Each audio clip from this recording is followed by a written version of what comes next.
United States versus Greenland. Sino ang mananalo at anong lakas militar meron ang bawat isa? Ang Greenland ay teritoryo ng Denmark, hindi pa talaga malaya, pero may malawak na autonomiya sa kahit anong oras. Ang Greenland ay may halo ng mga puwersang Europeo at karamihan ay presensya ng United States. Iyan ay dahil matagal nang itinuturing ng United States ang isla bilang base para sa pagtatanggol ng Western Hemisphere. Kung magkaroon ng malawakang pananakop, ang hahaharang ay mga taga-Denmark, hindi Amerikano. Magdudulot ito ng malaking krisis sa NATO. Para sa senaryong ito, tutok lang tayo sa dalawang bansang ito bilang magkalaban. Sa dami ng tao, panalo ang United States. Kung sakaling, sa hindi malamang dahilan, tumagal ang digmaan, baka gamitin ng Denmark bilang sandata ang populasyon ng narwal sa karagatan ng Greenland. Mas malaki ang manpower reserve ng United States na pwede nilang gamitin kung hahaba ang digmaan. May 150 milyong tao sa United States na pwedeng magsilbi sa militar at 124 na milyon dito ay kwalipikado. May 2.6 milyong tao ang Denmark at 2.1 milyon dito ay akmang magsilbi. Ang aktibong puwersa ng militar ay mas pinapaboran ang United States na may 13 milyong aktibong sundalo. Isa ang United States sa pinakamalalaking militar sa buong mundo. Samantala, 20,000 lang ang aktibong sundalo ng Denmark may. 800,000 reserbang sundalo ang Amerika, samantalang 12,000 lang sa Denmark. Parehong pinananatili ng dalawang bansa ang hindi pangkaraniwang mataas na kahandaan ng reserba, hindi tulad ng karamihan ng mga bansa. Ibig sabihin ay maaaring mabilis na maipadala ang mga reserba at mapasabak agad sa operasyon ng labanan. Mataas ang kahandaan ng mga aktibong sundalo ng dalawang bansa. Sa kabila ng maliit nitong bilang, ang mga tropang Danish ay higit pa sa inaasahan dahil sa makabagong kagamitan at mataas na pamantayan ng pagsasanay. Ngunit may isang mahalagang pagkakaiba ang Denmark kumpara sa United States. Ang mga mamamayang Danish ay sumusunod sa doktrinang total defense, kung saan ang buong lipunan ng Denmark ay nakatuon sa pagtatanggol ng kanilang teritoryo. Bilang tugon, magre-recruit ang Denmark ng 40,000 karagdagang tauhan. Pulis mula Denmark at Greenland, Home Guard at Danish Emergency Management Agency. Sa Greenland, unang magaganap ang sagupaan sa himpapawid. Ang Estados Unidos ay magdadala ng 13,000 sasakyang panghimpapawid samantalang 117 lang ang sa Greenland. Sa bilang na ito, 1,800 fighter jet ay sa United States, 31 naman sa Denmark. Bagamat puro F-35 na ang Denmark at halo pa rin ang fleet ng United States, maaaring mas pabor sa Denmark ang unang pagkalugi kahit sa huli ay panalo pa rin sa ere ang United States. Nakakatawa ang mga chismis tungkol sa backdoor at export model ng F-35. Maaaring samantalahin ng kalaban ang kahinaang ito. Kapag nadiskubre, mawawala ang tiwala sa nag-e-export at mahihinto ang mga benta.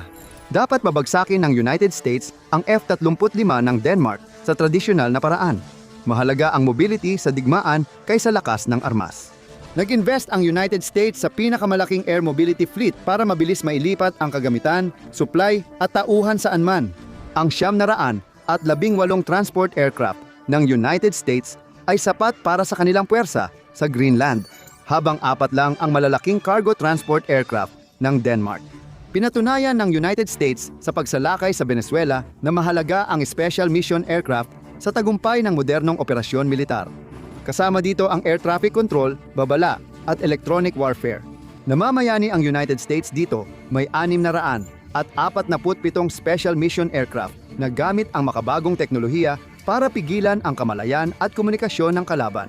Ang Denmark ay may 3 maritime patrol aircraft lang na ginagamit. Walang airborne warning and control system aircraft ang Denmark na mahalaga sa modernong air combat. Ngunit nais nitong magkaroon ng sariling kakayahan at humiwalay sa shared NATO Airborne Warning and Control System. Kung sakaling magkaroon ng labanan laban sa mga sumasalakay na Amerikano, malabong payagan ng NATO na gamitin ng Denmark ang mga aircraft na iyon o suportahan ang mga puwersa ng Denmark gamit ang mga ito. Ang UAVs ay mas nagiging mahalaga sa modernong digmaan at may malaking fleet ang United States ng daan-daang UAVs na iba-iba ang laki. Ang Denmark ay ngayon palang bumibili ng mas malalaking UAVs gaya ng 4 na MQ, siya mula United States. Kung may pagsalakay sa Greenland, magiging mahalaga ang mga helicopter tulad ng sa pagsalakay sa Caracas, Venezuela. Ang United States ay may halos 6,000 helicopter at mahigit 1,000 attack helicopter, habang ang Denmark ay may 34 na helicopter at walang attack helicopter. Ang kakulangan ng attack aviation ay lubos na magpapahina sa kakayahan nilang ipagtanggol ang sarili laban sa puwersa ng United States na magsasagawa ng amphibious landing. Sapat ang dami ng attack aircraft ng United States para magbigay ng malapitang suporta sa putukan. Kahit may banta ng air defense, tiyak na magkakaroon ng sagupaan ng armored vehicles sa pananakop. Ang United States ay may 4,600 tangke samantalang 44 lang ang sa Denmark. Modernong tangke ang gamit ng Denmark, Leopard 2 at United States, Abrams. Maganda ang ipinakita ng Leopard 2 sa Ukraine laban sa mga Ruso, ngunit hindi pa ito nakaharap sa Abrams. Sa dami ng United States, sila ang may kalamangan. Pagdating sa armored mobility, may halos 400,000 armored vehicles ang United States mula Strykers hanggang Bradley IFVs. May 4,000 sariling armored vehicles ang Denmark gamit ang Swedish Combat Vehicle, Siyamnapu at Swiss Piranha 2C at 5 para protektadong mobilidad. Aasa ang puwersa ng Denmark sa 600 infantry fighting vehicles laban sa 3,000 at 700 Bradley at 2,000 at 800 pa sa imbakan. Mas marami ang mobile fire support ng Amerika. May 671 self-propelled artillery laban sa 19 ng Denmark. Pero ang Denmark ay parang siguno na walang sagwan dahil wala silang towed artillery. Dahil dito, lantad ang tropa nila sa long-range fire support ng United States na may halos 1,200 howitzers. Ang Multiple Launch Rocket System o Multiple Launch Rocket System ay ginagamit para bombahin ang posisyon ng kalaban ng sabay-sabay na mga atake upang hindi na sila magkaroon ng pagkakataong magtago. Lubhang mapaminsala ang mga ito laban sa mga hindi handang formasyon ng kalaban at ginagamit ito ng United States. Isang puwersang 600 at 41 ang ginamit na parang katapusan ng mundo laban sa Iraqi Republican Guard sa parehong pananakop sa Iraq. 8 lang ang ginagamit ng Denmark. Dati itong respetadong naval power, pero natapos ang gintong panahon nila noong matapos ang panahon ng mga layag. Gayunpaman, napakamoderno ng mga puwersa ng Denmark at malakas ang kanilang laban kahit maliit ang kanilang fleet at mas maliit ang kanilang mga barkong pandigma.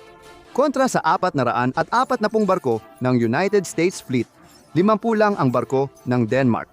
Wala rin silang aircraft carrier tulad ng 11 supercarriers at 9 light carriers ng Amerika. Walang submarino ang Denmark na maikukumpara sa 70 attack at nuclear ballistic missile submarines ng Amerika. Mas pinili ng Denmark ang 9 na maliliit na frigate kaysa mas malalaking destroyer tulad ng 81 ng United States. Wala namang frigate ang United States. Ginagamit ng Amerika ang Littoral Combat Ship bilang kapalit ng corvette, may 26 sila habang ang Denmark ay wala. Klaro na sa anumang pananakop sa Greenland, kahit depensa ng Denmark ay papabor talaga sa Estados Unidos. Halos wala nang saysay ang paglaban. Hindi kulang sa kalidad o pagsasanay ang puwersa ng Denmark, laging nangunguna sa mga NATO operasyon tuwing may misyon. Ang kulang sa kanila ay bilang at kagamitan para labanan ang isang pananakop ng mga Amerikano. Sa anumang amphibious na operasyon, hindi mo kayang dalhin ang 100% ng iyong lakas pakikidigma ng sabay-sabay. Kahit mas marami sila, limitado pa rin ang United States sa bilang ng tropang kaya nilang alisin at dalhin mula sa iba nilang tungkulin. Kaya nilang maglanding sa isang baybaying kontrolado ng kalaban sa kahit anong oras. Ang United States ang may pinakamalakas na kakayahan sa amphibious operations sa buong mundo. Pero limitado pa rin ito sa humigit kumulang 3,000 at 1,000 katao kada araw. Kung ilalaan nila lahat ng amphibious forces nila sa isang operasyon, hindi naman kayang ibuhos ng United States ang buong amphibious capability sa isang digmaan. Tinatayang 20,000 sundalo kada araw ang kailangan para sa combat search force.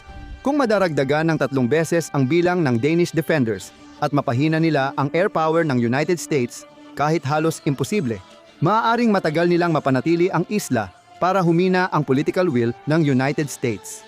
Sa totoo lang, madaling makuha ng United States ang Greenland at parang sila rin ang sumira sa sarili nila. Guguho ang NATO at mawawala ang karapatan ng United States mag-base sa Europa, mahalagang sentro ng lohistika ng militar nila. Bagsak ang abot ng Amerika sa buong mundo at mula sa pagiging global na kapangyarihan, magiging panrehiyon na lang ito. May mga bahagi ng mundo na tuluyang mapuputol ang koneksyon. Maliban na lang kung aasahan nila ang orbital logistics. Tingnan mo kung anong mangyayari kung umatras ang United States sa NATO o i-click mo ang video na ito.